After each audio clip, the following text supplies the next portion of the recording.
Hey guys, it's Mr. Schmidt here, and in this video, what we're going to do is model long-run perfect competition. Up until this point, we've been talking about short-run perfect competition, and that implies there's a distinction between the short run and the long run, and there is, and it matters. But the good news is you know how to draw both short run and long run perfect competition. It's just moving from the short run to the long run and back and forth. That's what we've got to master in this video and how it works. But the good news is you've already got all the skills. We've just got to apply them. And this video, like its companion for short run perfect competition, will probably be on the long side. So feel free to watch this in parts or come back to it later, however you want to do it. But the first thing we're going to do here is go ahead and draw. Yes, we're going to do side by side this time, and it's not going to look very pretty, but it doesn't need to. Although I really like the one on the left. Actually, you know what? We're going to make it a little prettier. Can we make it any prettier? Here we go. The answer's, oh gosh. All right, I'm going to try it one more time, guys. If it doesn't work, I'm going to stick with what I got. All right, that'll work. Okay. So we've got quantity, and I'm going to extend this out just a little bit more. I'm spending too much time trying to make this pretty. Okay, we got quantity, price, and then we've got demand, we've got supply, and then we've got our equilibrium quantity or our market quantity, QM. We've got our price. In this case, I'm just going to call it P1 here. It doesn't really matter what I call it. Quantity, dollar sign. We've got our market and firm. Remember to label those. It's just an extra step that really helps the reader know which is which, although they should know which is which. Remember, they're price takers, so we bring the price over. And then we've got marginal revenue, which equals demand. I'm just going to put those two on there. Those are the minimum two that you need on there. AR and P, adding those is helpful, but just to save space, because I'm running out of screen, we'll just do marginal revenue and demand. And then the Nike swoosh for marginal cost. And we're going to start them off in break even, and I'm going to tell you why in just a second. So there's average total cost, and then we'll bring that down for the profit maximizing quantity, QF. So the reason I'm starting off in break even is because this is long run equilibrium in perfect competition. In other words, in the long run, a perfectly competitive firm, and this is so important, guys, a perfectly competitive firm makes zero economic profit. Zero economic profit, or what we call a normal profit. And that's very different than in the short run. In the short run, a firm could make a profit, make a loss, break even, but in the long run, they only break even. And the question is, why is that? Why is it that in the long run, firms can only break even? So let's explore that together with these two graphs. So let's say in the market, and this goes back to Unit 2, let's say for some reason there's an increase in demand for the product that this market and firm are invested in. So if this is the market for corn, let's say consumers of corn have more income, it's a normal good. So what would that do in the market? This is right back to Unit 2. We would increase demand, right? So we would move the demand curve to the right, just like we've done 1,000 times before, and then show a rightward shift with our arrow here. Well, if you notice, when I do that, we get a new market quantity, which, to be honest, is not that interesting. It's QM1. But we also get a new equilibrium price, which I'm going to call P2, okay? And because we have a new equilibrium price, the firm no longer can take P1, right? Because that's not the price in the market anymore. So the firm has to say, okay, I'm ditching P1 because the market's telling me to now take P2. I'm a price taker. A perfectly competitive firm is a price taker.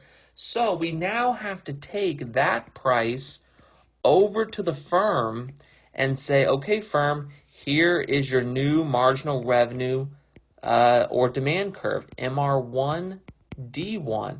So if we notice here, the marginal revenue curve shifted up.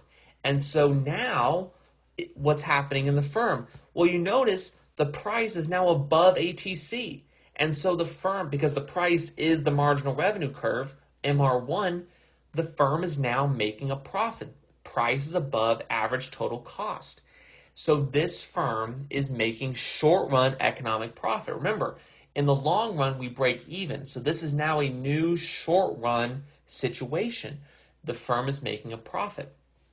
So now what happens? Well, if this firm's making a profit, remember, one of the characteristics of perfect competition is that there is free entry and exit. So firms on the outside who are just getting started, they're like, oh my gosh, I think I'm going to enter in this market. I'm going to create a corn farm, okay, and get into the corn business because this firm's making a profit. I'm drawn to the profits. I want a share of the profits that this firm is now earning in the corn market. So you're going to have more firms coming on in. Come on, get those profits, right?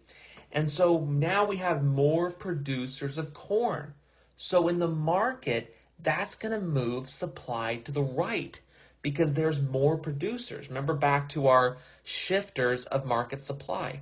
And so look what happens. When we move the supply curve to the right, look what happens to the price. It goes back to P1 and marginal revenue moves back to the original marginal revenue curve. And look at that. We're right back to break even and a new long-run equilibrium. Now, yes, in the market, more is being produced in total. We move from QM to QM1, right? And technically, we would have produced a new profit maximizing quantity over here. Like, I mean, it's very narrow. We would have QF1 here. But again, we go right back to QF. The firm, because the price is lowered, the firm's going to produce less output because their price was lowered, moving to the new long run. But in the market, more is being produced because firms were entering and bringing in some production with them. Other firms were doing this. So this is as complicated as it gets, at least for now. In the next video, we're going to make it a little more complicated. But this is the idea of long run. Okay, in the long run, firms make zero economic profit because if there is profit to be made, other firms are going to come in, gobble up those profits, and supply shifts to the right, moves marginal revenue back down, and we're right back to where we were in the beginning. So that's an example of a demand curve shift, right? That started all of this. Well, what about a supply curve shift? So give me several seconds here because I'm going to move all of this back to where it was before we moved the supply curve or the demand curve originally. So give me a second. Just enjoy the soothing sound of my voice. There we go. Look at that. Just in the nick of time. So market firm, we're going to start all over again. You can pause the video, redraw it to draw this next one here. Again, long run equilibrium. How do I know? Because the firm's breaking even, okay? Minimum ATC is right where marginal cost, marginal revenue intersect in the firm. So this time, let's do a supply curve shift and see what happens to start. So let's say, for whatever reason, we're going to move supply to the right this time. We're going to say, okay, for some reason, let's say there's a new technology that's developed to produce corn. That's going to move the market supply curve to the right, okay? And we notice when that happens, we get a new market equilibrium quantity, and now we have a new price, P2. As a firm, I have to take the new price, which is P2. So we're going to bring down P2 over here and move over, and here's marginal revenue 1, which equals demand 1. Okay, so marginal revenue is decreased here. And because of that, we have a new profit maximizing level of output over here at QF1. Okay, so now what's happening as a result of an increase in market supply? Well, this firm is now making a loss. And maybe in the short run, they stick around to pay some of their costs, but in the long run, remember, there's free entry and exit in the long run. In the long run, they're not going to think about should I shut down or not. They're out of there. Okay, firms are going to start leaving this market because this firm is proving that there's losses here. I don't want to be in this market anymore. I'm taking losses. I'm going to go be a lawyer. I'm going to go start my own Apple store. I don't know what they're going to do, but they're certainly not going to stick around in this market where no money is to be made. And so firms are going to leave. Well, what happens when there's less producers? We decrease market supply. And basically, we don't really need to do much else. We just move market supply back to where it was and move marginal revenue back to where it was. So this one's a little bit easier because you're just moving the supply curve right and then left. Marginal revenue down and then back up to break even. And that is a new long-run equilibrium. So my advice here is to practice, drawing these graphs, shifting the curve, seeing what happens to a new short run, a new long run, maybe identifying, okay, now where is the loss? How much total revenue is now being made? How much is total cost now? All of that, factor all of that in, practice drawing that stuff.